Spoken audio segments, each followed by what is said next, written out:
Elvis was walking down Bayell Street when he heard his own voice coming from a guitar case on the sidewalk. But it wasn't a recording. It was a 16-year-old kid who had no idea his life was about to change forever.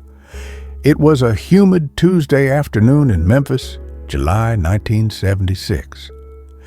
Elvis had been feeling restless at Graceland and decided to take one of his rare unannounced walks through downtown Memphis. He was wearing sunglasses and a simple black shirt, hoping to blend in with the crowd. As Elvis turned the corner onto Bayell Street, the heart of Memphis music scene, he heard something that stopped him in his tracks. Someone was singing "Love Me Tender" with a voice so pure and heartfelt that it sent chills down his spine. The voice was coming from a thin teenager sitting cross-legged on the sidewalk, his back against a brick wall.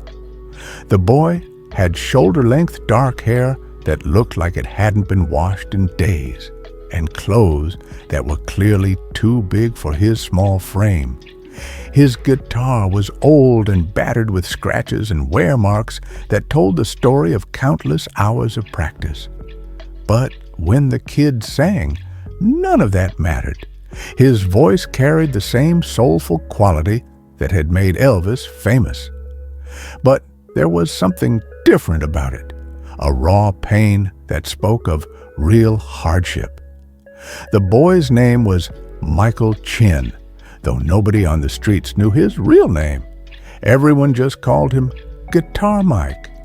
He'd been living on the streets of Memphis for 8 months, ever since he'd aged out of the foster care system on his 16th birthday with nowhere to go.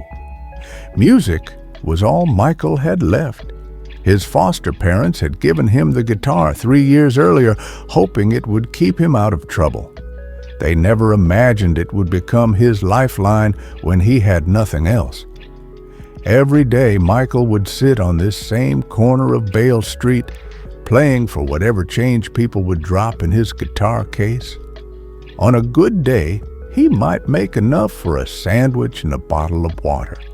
On bad days, he went hungry, but he never stopped playing.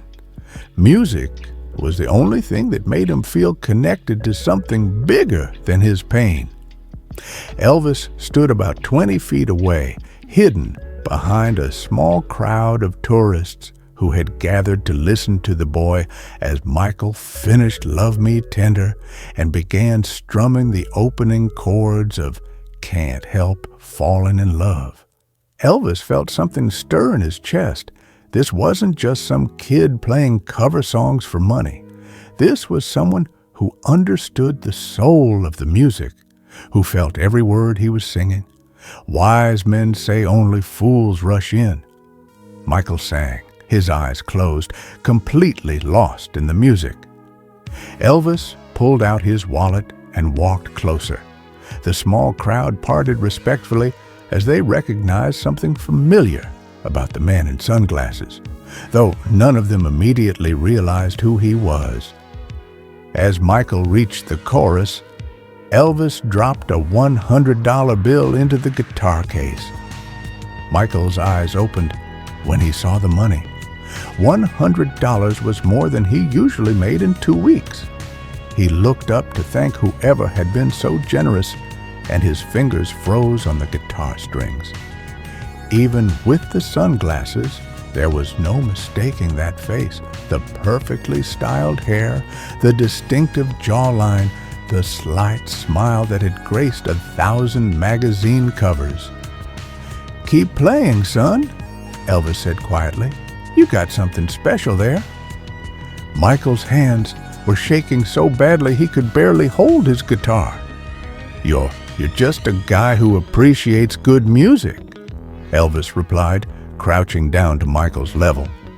"What's your name?" "Michael," the boy whispered, still in shock.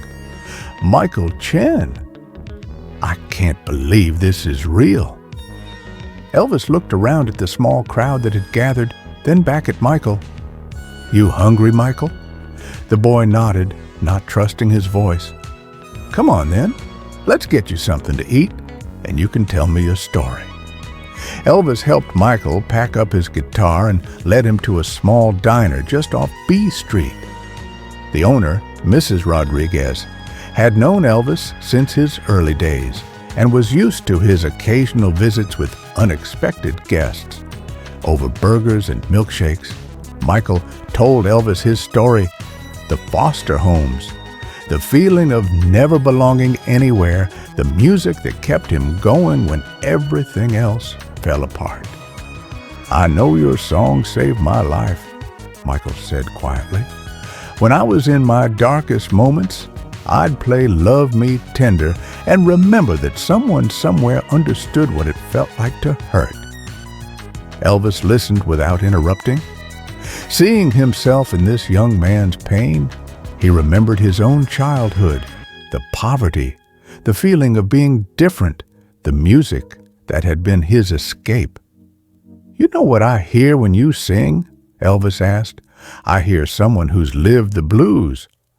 "You can't fake that, Michael. You can't learn it from a book or a teacher. You've got to live it." What Elvis said next shocked Michael to his core. "I'm going into the studio next week to record some new material. How would you like to come with me? Not as backup or anything like that. I want to hear what you sound like with proper equipment and musicians who know what they're doing." Michael stared at Elvis, certain he was hallucinating. "You're serious?" "Dead serious, but I've got one condition." Michael's heart sank. There was always a catch. "You got to promise me you'll get off the streets. I know a place where you can stay. Good people who will take care of you while we figure out what's next for your music." 3 days later, Michael found himself in Sun's studio, the same place where Elvis had recorded his first hit. He was clean, wearing new clothes that actually fit, and holding a guitar that cost more than he'd ever seen in his life. The session musicians were skeptical at first. Street kid or not, this was Elvis's studio time, and they didn't want to waste it.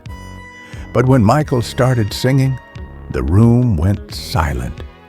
His voice, backed by professional musicians and recorded with studio-quality equipment, was nothing short of magical. He had the raw talent of early Elvis combined with a modern sensibility that was entirely his own. Elvis stood in the control room watching through the glass as Michael sang Heartbreak Hotel with a pain and authenticity that gave Elvis goosebumps. "That boy's got it," said the producer. "Whatever it is, he's got it in spades." During a break-in recording, Michael mentioned something that caught Elvis's attention. "You know, Mr. Presley, I've been writing some songs too. Nothing fancy, just things that come to me when I'm playing on the street." "Let me hear one," Elvis said. Michael picked up his guitar and played a song he'd written called Memphis Rain. It was about loneliness, about watching the world go by from a street corner, about finding hope in the smallest kindnesses. When he finished, the studio was dead quiet. "Michael," Elvis said slowly, "that's not just a song, that's a hit." Elvis made a decision that surprised everyone, including himself. He decided to record Memphis Rain as a duet with Michael. The song captured something neither of them could have achieved alone. Elvis's legendary voice blended with Michael's raw emotion, creating something entirely new and powerful. When they finished recording, Elvis turned to Michael with a serious expression. "I want to ask you something, and I want you to think about it carefully. How would you feel about me helping you get a recording contract?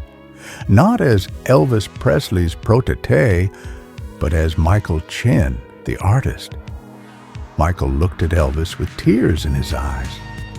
6 months ago, he'd been sleeping in doorways, wondering if he'd ever have a real chance at life.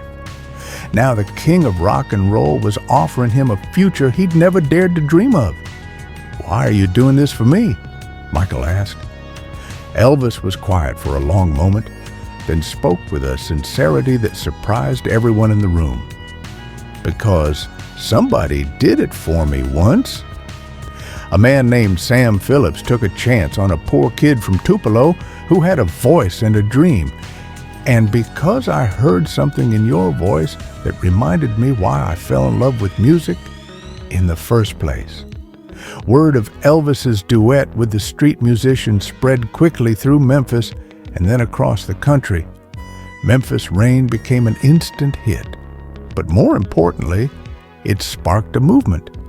Musicians across America started paying attention to street performers in a way they never had before. Record labels began scouting bus stations and subway platforms. The story of Elvis and Michael reminded the music industry that talent could be found anywhere. Michael Chen's first solo album debuted at number 3 on the Billboard charts. He used his success to start a foundation providing instruments and music lessons to homeless youth.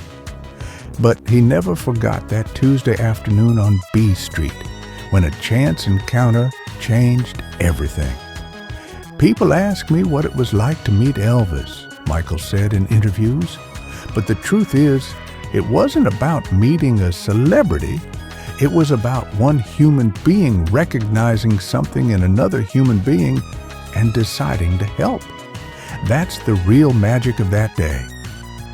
Elvis kept the original recording of Michael singing "Love Me Tender" on the street corner. He'd had one of his bodyguards secretly record it from across the street, wanting to capture the pure, unfiltered moment before anything changed. Years later, after Elvis passed away, that recording was found among his most treasured possessions at Graceland. A note attached to it read, "This is what music is supposed to sound like, minus real and from the heart." Today, there's a small plaque on Bale Street marking the spot where Elvis discovered Michael Chen. But more importantly, the story serves as a reminder that sometimes the most powerful thing we can do is simply pay attention to the people around us. The story of Elvis and Michael reminds us that talent doesn't always come with a spotlight and a stage. Sometimes it's sitting on a street corner hoping someone will listen. Elvis could have walked past that day. He could have enjoyed the performance and moved on. Instead, he chose to stop, to listen, and to act. In doing so, he didn't just change one young man's life. He reminded all of us that we have the power to recognize and nurture the gifts in others, no matter where we find them. Because you never know who might be sitting on a street corner playing their heart out, just waiting for someone to believe in them. The magic isn't in the celebrity or the fame. The magic is in the moment when one person decides to help another person chase their dreams. And sometimes that's all it takes to change everything. This incredible true story of compassion and the power of music shows us that talent can be found in the most unexpected places. If this story moved you, make sure to subscribe for more amazing tales of when music legends changed lives. Share this video with someone who needs to hear that their dreams matter, no matter where they're starting from.